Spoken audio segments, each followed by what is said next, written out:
श्री संत गजानन महाराज मंदिर शेगाव येथील पालखी पंढरपूर येथे आषाढी एकादशीला दर्शन घेऊन परतीच्या प्रवासाला सुरुवात करते। ही श्री संत गजानन महाराज पालखीचे खामगाव शहरात आगमनाप्रसंगी 10 ऑगस्ट 2024 रोजी सकाळी 11:30 वाजता कृषी उत्पन्न बाजार समिती खामगावच्या वतीने भारतीय राष्ट्रीय काँग्रेस पक्षाचे खामगाव विधानसभा मतदारसंघाचे नेते माजी आमदार प्रणाली पवार सानंदा यांच्या उपस्थितीत वारकरी मंडळींचे व श्री संत गजानन महाराजांच्या मुखवटा पालखीचे दर्शन घेऊन स्वागत केले। या प्रसंगी सुभाष पेसोडे, गणेश माने, किम्मत कोकरे, मनोज वानखेडे, सरस्वती खासने, किशोरप्पा भोसले, निखिल देशमुख, विलास इंगळे, सचिन वानखेडे, संजय झुंझुनवाला, पंजाबराव देशमुख, JD देशमुख यांच्यासह अनेक काँग्रेस कार्यकर्ते उपस्थित होते।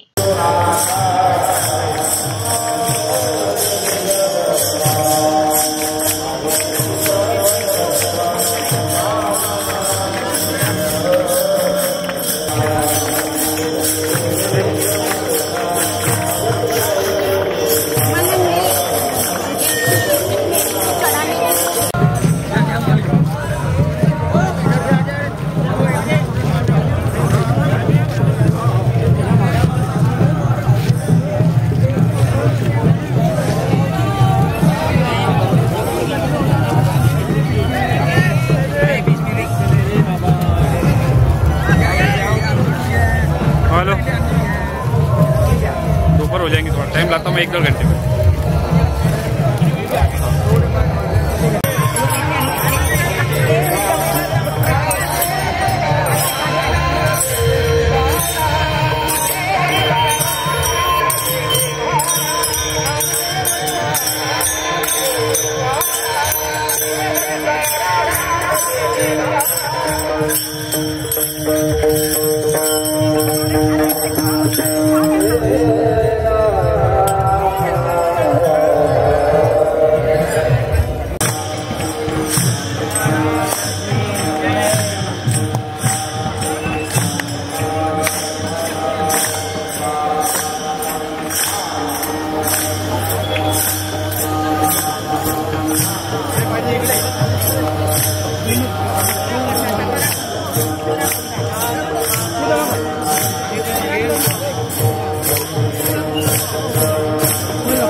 इकडे बाजूला इकडून लाईट सुटते, इकडून अर्धीला तिकडून लाईन चालू होते, इकडून मोहम्मद फारूक, विदर्भ न्यूज, खामगाव।